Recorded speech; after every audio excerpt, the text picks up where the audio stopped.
You know, when I was a little boy growing up in Richmond, Virginia, it seemed to me about once every 2 weeks my class was being taken to the Virginia Museum of Fine Art, or the Arts Center, or the Symphony. Arts in education was a part of what we were all about. It was important. It was vital. And nowadays it seems like, well, it just doesn't exist. We're going to speak to someone helping correct that, Chad Jones, the Executive Director of the San Francisco Arts Education Project. Welcome, Chad. Thank you, David. Hello. And thanks for being back on the show. You were here 4 or 5 years ago. Yeah. And a lot has changed as far as the arts market in San Francisco. It seems like things are expensive. Arts in schools is less than it used to be. How does what you do help deal with that lack? Well, it's interesting. When our organization was founded in 1968 by Ruth Asawa, the wonderful sculptor and artist, it was a way of enhancing a really strong arts program in the public schools. California schools were top-notch, and arts were a big part of that. And she believed that bringing in a professional artist to work side by side with the kids in the classroom was a totally different experience. Role models. A lot of these kids didn't know that you could be an artist when you grew up and make a living at it. It was just a more intensive arts experience, very hands-on, and it was as creatively beneficial for the artist as it was for the children. So it was a true collaboration. And over the years, we've seen the arts grow less and less in the public schools. And so our job has been less about augmenting the arts and more about replacing. Well, I was about to say, I mean, yeah, you're right. Augmentation has become replication. Right. And, you know, we're San Francisco, and everyone would think, oh, San Francisco, of course San Francisco schools have arts. And most do at some level. It's just not what I would consider the San Francisco level. Right. You would expect here. Yeah, what would you consider the San Francisco level, and when did that level start to drop off?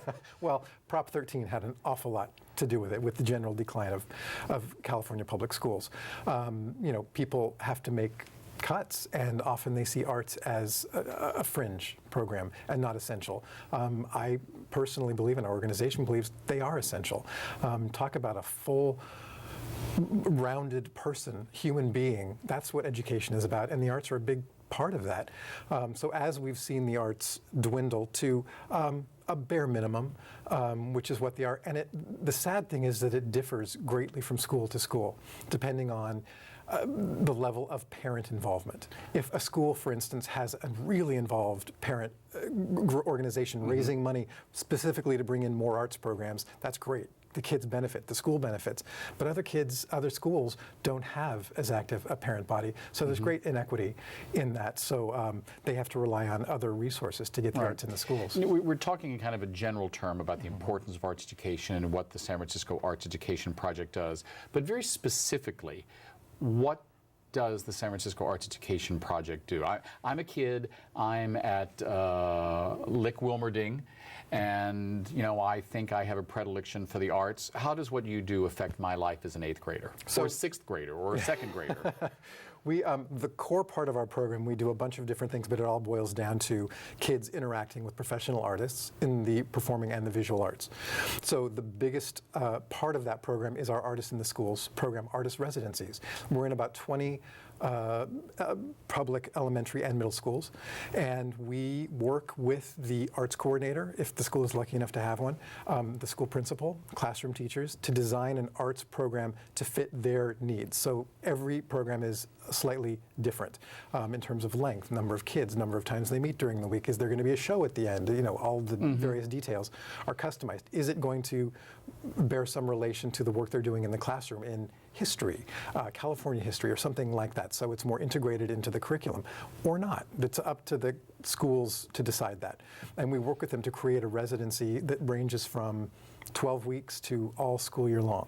Right. So it really does vary. And so how does this get funded? Do you have to raise all your own funds, or are you funded through like grants for the arts or other public institutions? Or does the San Francisco Arts Education Project get money from the general fund?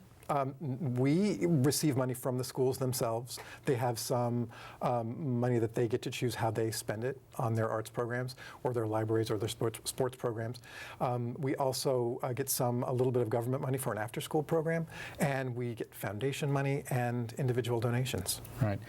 Talk to me about some of the the actual kids? I mean, you've been in this job now how long? 5 years. Well, 5 years with the organization. Right. A month as executive director. Right, so you kind of transitioned. You were doing the work, and you just kind of changed the title on your card, as it were. So I was doing fundraising and marketing for Right. most of those 5 years, and then became interim last fall, and then it became official in July. Talk to me about some of the personal stories, things that you have seen, young people whose lives have been really changed. I mean, we all hear the concept that arts can change a kid's life, especially at-risk youth, people who may be in the home don't have art. Frankly, maybe kids in the home who are subject to violence or poverty. The only chance they have for a real escape is in school and the arts. Yeah. Well, and we've seen this over and over again, is that arts, when a child engages with the arts, it gives them a reason to come to school. Academics may be challenging, but if there's no one gets up in the morning. Well, maybe some do and say, God, I'm going to algebra. Yeah, I never did. Yeah. But when you connect with a child and they're interested in creativity, they find that their voice, that they have something to say, that they have something to contribute. That's the eureka moment, and we see the arts giving kids reason to show up, and that's a huge deal because it affects their whole school day. It affects everything else that they're doing in a very positive way. We see children blossom when they are acknowledged as artists, when their work is appreciated, when an original thought they have is acknowledged and shared and admired or talked about in some way. It's a whole process, and watching young people find a voice, and it may become through creativity, but it comes into other parts of their life and their expression and how they relate to people, and suddenly how they're relating to the world, that they now have something to say. It's incredible. Now, as I recall, you're a California kid. Nevada. Sorry, I apologize. I've been Reno. here 25 years, so it almost qualifies. That's all right, but talk to me about your path. When you were growing up in Nevada, what was the first experience of the arts that made you say, I know you wrote and still write for the San Francisco Chronicle, you have your blog, Theater Dogs. When did you realize the arts were important to me, and specifically theater? Was it a program like this? It wasn't in school, actually. I did have arts programs in school, but the thing that really reached me was a touring production of Annie that played at the no longer there Sahara Reno. And it was a Broadway touring company, and it was the first big production I'd ever seen, and it just blew my mind. And then Dick Van Dyke came through town in The Music Man with little Christian Slater playing Winthrop, and that blew my mind as well. Theater became astonishing to me.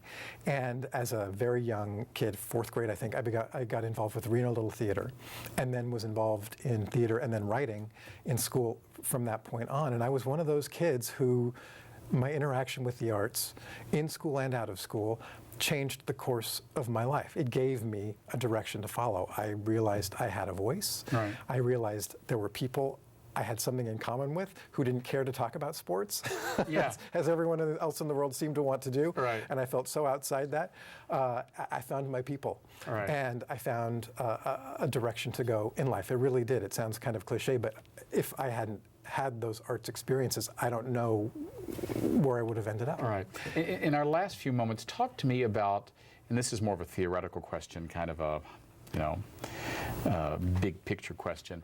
A lot of people are talking about the demise of San Francisco as an arts destination, and we're being priced out, and artists are being priced out.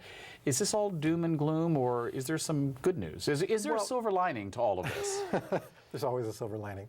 But we're facing the hardship of that the real estate market specifically is causing here. Our artists can't afford to live here. It's getting harder and harder to find artists to work with. Luckily, we have a big base of artists who've been with us for years, and they don't seem to be going anywhere for now. But of course there's hope. I mean, this summer, we had at our arts summer camp, we had 2 arts exhibitions, and one of them was a fashion design workshop. 9 to 14-year-old girls, in this case, in this class, created their version of fashion as sculpture, paper dresses. And it was mind-blowing, David. It was like they were hung in a gallery in Dogpatch, and people walked in, and they would, if they didn't know, they would never believe that a 10-year-old had created this thing that they were admiring. So the fact that young people are able to create work and be admired as artists, not children artists, as artists, gives me hope that they're going to stay here, they're going to keep creating here, and San Francisco is going to continue being a haven for creativity. So San Francisco still has some ways to go. Oh, there are generations coming up that are going to blow your mind. Thanks so much. We've been speaking with Chad Jones. I'm David Perry. You've been watching 10%. Thanks for tuning in. We'll see you next week.